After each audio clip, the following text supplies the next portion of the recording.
ዳዲ እንዲካለማ ማሚ እንዲካለችማ ይነገራል ለካ ነውር አይደለም። ጤና ይስጥልኝ ወዳጆቼ፣ ዛሬ ደግሞ ይዤላችሁ የመጣሁት ቲፕስ ልጆች ብዙ ጊዜ ግልጽ ሆነው የማያናግሩን ወይም ደግሞ ሐሳባቸውን እንደልባቸው የማይገልጹልን ለምንድን ነው?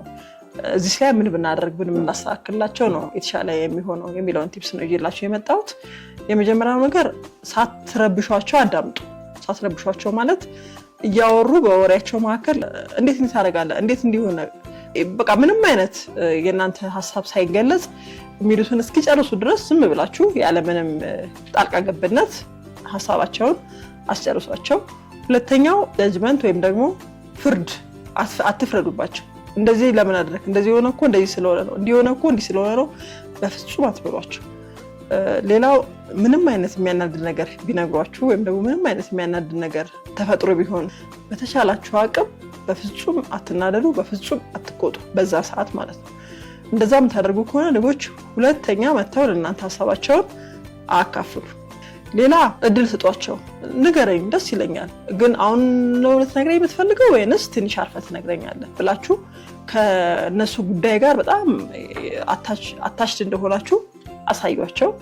የእናንተንም ነገር አካፍሏቸው። በጣም ነው የሚገርምህ ወይም ደግሞ በጣም ነው የሚገርምሽ ዛሬ እኔ ራሴ ቀኔ እንዴት አይነት አስቸጋሪ ነበር መሰለ እንደዚህ ሆኜ ብላችሁ የእናንተን ሐሳብ ስታካፍሏቸው ኦኬ ዳዲ እንዲካለማ ማሚ እንዲካለችማ ይነገራል ለካ ነውር አይደለም ለካ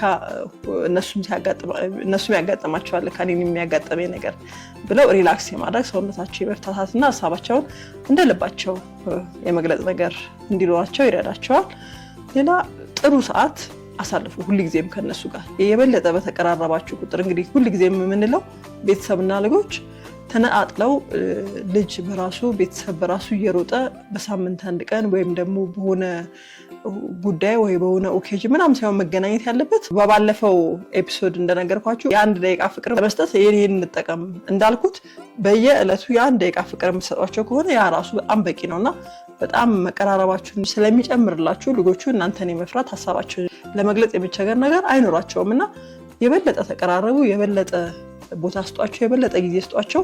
ያኔ ልጆቻችንም እኛ ከማንሰማው ወይም ደግሞ እኛ ያላሰብነው አይነት ነገር ውስጥ ገብተው የመሰቃየት የመቸገር መሪ የማጣት ነገር አይገጥማቸውም። የነበረን ጊዜ ይሄን ይመስል ነበር። በጣም አመሰግናለሁ።